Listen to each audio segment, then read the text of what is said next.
be present in the moment. I know we all live in a busy city, 24/7, very fast paced, and I know how easy it is to get sidetracked, get distracted, think about tomorrow, think about yesterday. So I just really want to make sure you guys get the most out of this session and the best ways you feel present in the moment. Just as a little heads up, tonight is going to be interactive. How does that make you feel? Good. Awesome. Fantastic. So the reason why I've structured it like that is for you ladies to get the most out of today, because talking is great, but it has its limits. It's only when you start implementing and taking action, and we start now. We start implementing. That's how progress happens. So that's why I structured it in that way. Plus, Dami mentioned she'd like these sessions to be more interactive going forward. So that was a win-win, and I hope it's a win-win for you ladies as well. Okay. So tonight's session, as mentioned earlier, is how to price with confidence and get paid your worth. So how many of you feel a little comfortable about asking for a raise or asking for money for your services? Kind of. Yeah. Thank you for sharing. And for those that didn't raise your hand, what would you like to get out of today's session? Well, for me, it's part of since setting up my own company, it's kind of determining if I'm pricing right, because you can do market assessment and then it's kind of a conversation with clients. And then I also think it's feeling that you're getting paid what you're worth. Okay. Yeah. Awesome. Thank you. And would anyone else like to share? I think for me, so I am confident, but I didn't put my hand up in because there's an element of a lack of confidence as well. And it comes through that comparing myself to others in the same field as myself. So yes, on borderline, but I'm more confident that there are elements of, Okay. am I right there? Thank you for sharing. I think for me, like starting up my own company, and I'm only really about a month into yes, I want to do this. I have absolutely no idea about how I would price my service, so that's why I'm here. Really. Thank you for sharing. And one more person? I actually have a full-time job, but I'm setting up a business on the side, and the business is about online courses that I create myself. I price them very little, and I think it's a matter of I wouldn't say just confidence, but really like a reality check. Okay, interesting. Awesome.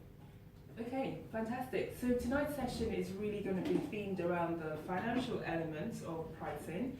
I have to put a caveat, obviously we just have this room till 8, so you're not going to leave this room knowing everything, so please don't hold that expectation before we start. So it's just little key points I just want to raise in tonight's session, and it's going to be interactive, so I've got some worksheets, etc. we're going to be working through. So we've got the financial elements and also some elements around the mindset in terms of pricing your worth. So I've got a few slides on here, and just a few because the emphasis is on the interactive side. So just housekeeping. So before we get started, mobile phones, if you please turn them off. As you can see, there was just one entrance off the silence. I appreciate commitments, etc.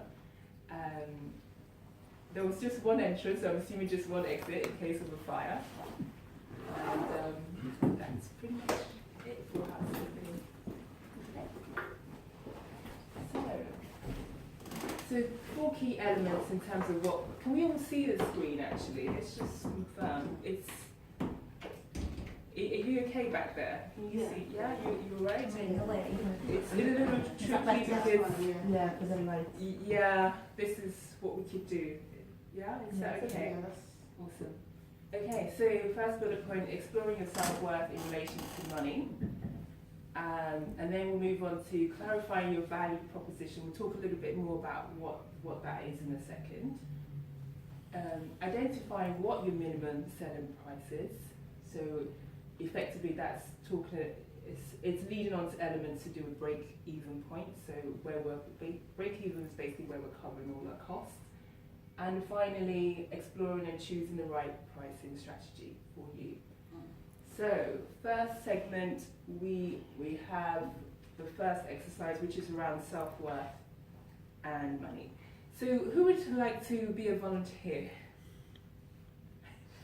As a seeming. I saw this hand. Would you like to come join us? What's your name again?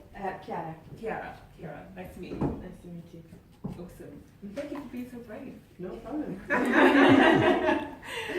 So when I asked the question around asking for money for your services or asking for a raise, what sort of thoughts and feelings went through your mind? So the first emotional reaction is I don't feel confident enough to actually I don't feel sure enough that the stuff that I'm putting out is actually worth more money. So first of all, it's like I'm not sure, so insecurity. I would say.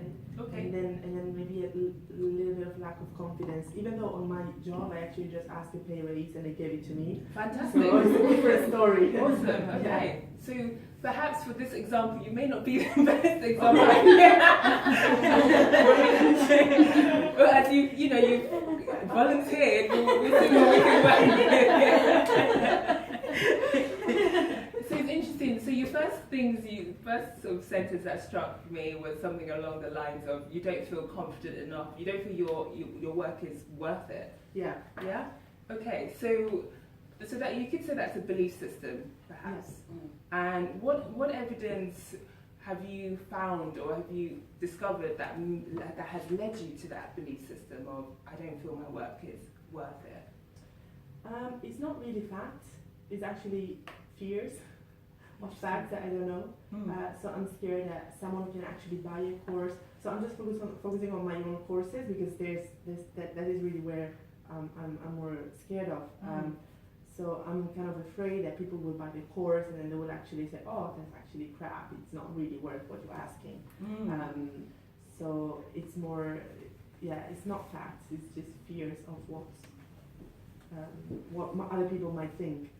Brilliant. So I just want to pick up on a key point she's raised. She's actually immediately said it's not actually fact. And I just want to emphasize that point because a lot of people carry on this sort of belief system that they're not good enough and they really believe that to be strongly true. But she's right away admitted it was not actually factual. It's just just an opinion. I've done a lot of work on myself for it. You've been there, done that. Awesome. Okay. So you then subsequently mentioned that you actually went up to ask for a pay rise. So it suggests to me that perhaps there is a strong level of belief system. So could you tell me about share a little bit with the audience then in terms of the mindset that you had when you were going up to your boss and saying could I have a pay rise please? Yeah.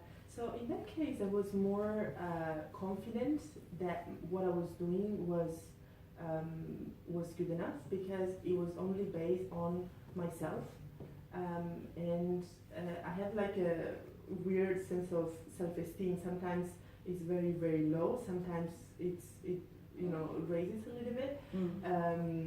But in case of my job, it was actually I was quite sure. That I was doing a good job, and I was covering a lot of work, and I knew that because, for example, I said I speak 3 languages, so I know that with me they are covering 3 markets, and they should hire 2 more people if it wasn't me speaking 3 languages. So in this case, it was a fact that actually proved to me, right? I know I'm worth more than what I'm being paid. But then when it comes to I don't know, maybe it's the next question. So when it comes to the course, it's a different story because I don't have facts to support it's actually worth what I'm asking. Okay, so it sounds to me that you had a level of awareness that it wasn't standard practice for your role to be done in 3 different markets. Yeah, so therefore you had some sort of comparator. Yes. So therefore that gave you a level of confidence and awareness to be like, okay, I believe I deserve a pay rise. Yeah. Okay, fair enough. So I guess in terms of from from a solutions perspective. So you mentioned that at certain times you have self-doubt in terms of your worth, it's particularly to do with the courses. Mm-hmm. Okay.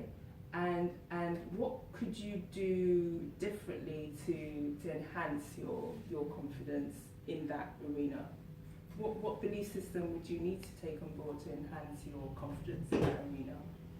Belief system or acts or actions? So firstly it starts with your thought system, Mm-hmm. which is, is related to your belief system. Mm-hmm. And from there, emotions, then behaviors, then actions. So, well, in order to raise my prices effectively, because that's what we're talking about, I think I would need to believe that I'm really an expert in what I'm teaching, and I know what I'm teaching, but I always feel like I don't know if I'm really an expert. Okay. Maybe I just know a little bit more than other people, but I'm not really like the expert. So what I'm saying, I don't know if it's actually, I mean, it's not the Bible for sure. So I don't know if like I'm the expert and I have the authority to teach and to ask for a bigger price. Okay. And can I ask how many years of experience you've had in this field that you're going to be teaching these courses on? Yeah, a few years. I have a master in translation, and I was a freelance translator myself, Okay. and I built courses about how to be a freelance translator. Okay. So how many years in total would that be?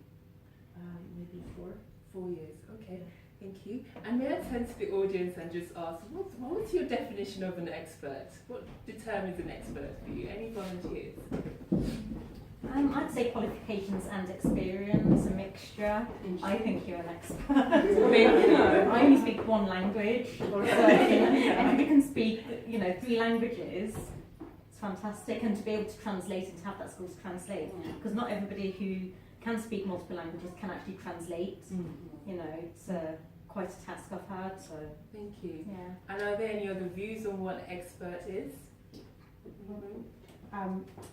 2 thoughts came to mind. One is that there are lots of people who are experts who have, say, 30 years experience in something, but they're not entrepreneurial at all. They're not a communicator, and as a result, they never put something out into the universe like that. So it's like, oftentimes you can't wait for an expert to come along to do that. I consider you an expert based on your qualifications, but also partially that's the beauty of entrepreneurism, is that you're taking the initiative to do something that you feel is a gap in the market. So. Okay, how does that make you feel listening to that back? It's interesting. I paused for a second, and I was like, something to think about. Indeed. And a potential action point for you. So potentially you might want to consider the reasons why you are an expert in this subject as a task following this session. Thank you. Thank you for volunteering. Should we give that a hand? Thank you. So basically, that example was not the best because you've actually asked for pay, right? Well, I was working with it as best as I could, and I admire your bravery for stepping up. So thank you very much.